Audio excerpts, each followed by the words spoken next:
Alright, now on this channel, I like to look at a lot of budget tech for gaming, especially in the audio fields, but one thing I haven't really touched on are budget gaming headsets, which are clearly really popular because they're all over Amazon, and there's lots of ratings and lots of people buying them. But I don't know how good they are personally, but luckily for me, Onikuma did send out their K5 headset for me to try out, which is also actually pretty well rated and popular on Amazon. Currently costs like 16 bucks, but prices fluctuate with this kind of stuff. It can go from 16 to 25 depending on the version, color, and whatnot, and but that aside, currently this one in particular is like 16 bucks, and at that price range, I don't know how good it is, so let's talk about it.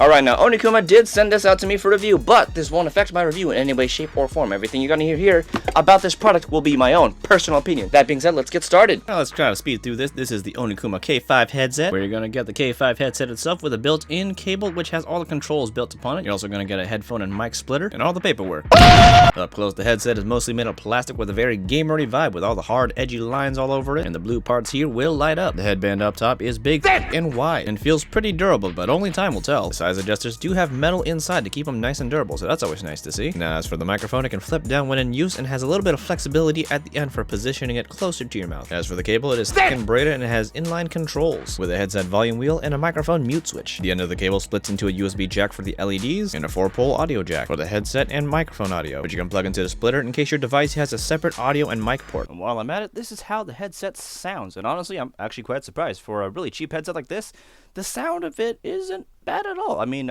your teammates will understand you, and it's actually a lot clearer than I would have expected. I was expecting a very tinny sound, but honestly, this is pretty good. Okay, so now let's test how this does in terms of noise rejection from sounds outside of the microphone. That isn't me. There's the snapping around to see if it catches sound behind if I'm clapping.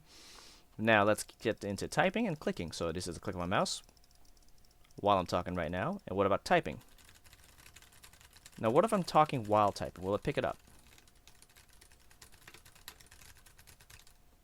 Well, and that's that. Now, I should note that there isn't any kind of volume control for this microphone on this headset. So if you're going to adjust the volume and how loud the input is, you're going to have to do it in the software of your computer, which is really easy to do. You just, you can just Google search and look at a video on YouTube to see how to do it. It's a very easy process, and that doesn't just apply to this headset, but any other headset that doesn't have volume control. So do remember to check your volume input settings for your headset. All right, now with that aside, when it comes to the sound of the headset's headphones themselves, I was actually quite surprised. I wasn't expecting much, if I'm gonna be honest, especially at the price of 16 bucks to like 25 bucks. I was expecting a very tinny sound, but what I got instead was a rather full sound. It wasn't like the most amazing sound in the world, but it was actually pretty decent, honestly. The sound signature of this headset is like a V shape, so you're gonna get more bass and more highs, and the mids are gonna be recessed just a little bit, but it's not all that bad at all. It still sounds pretty clear. When it comes to the bass, I should note that it is more on the boomy side rather than the punchy side.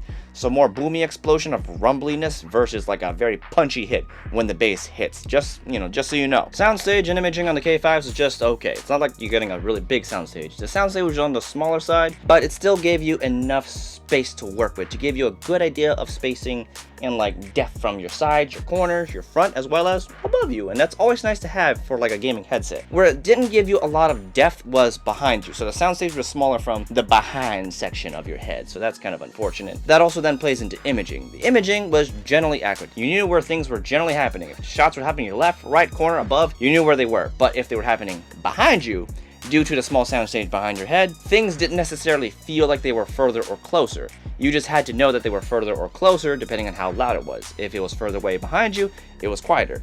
If it was happening closer to you behind you, it was a little bit louder. I do wish there was more spacing behind us, but at 16-ish bucks, I wasn't asking for much anyway. I still do wish there was more space though, so there is that. Alright, now with that being said, overall for this headset, I'm actually quite surprised. I wasn't expecting much at all. I was expecting a piece of crap, and I actually have a working, like a pretty decent cheap headset, honestly. Like if you're on a really tight budget and you want a headset for yourself, it's not a bad pick at all. It's actually pretty good. And if you do want to buy it, I'll leave a link for you in the description, which is an affiliate link. So if you do use that link, I do got a slight kickback to help, run this channel. I am also now on Twitch. So if you want to check out my Twitch channel, I'm going to leave that link in the description so you can find me and, you just chat while I'm playing and whatnot, you know what I mean? Anyway, that's pretty much all I have for today with this kind of guy. So if you did like the video, do remember to like, subscribe. If you love the content, do hit the notification bell if you want to know when things are happening. Anyway, guys, it's been good, and I will see you guys next time.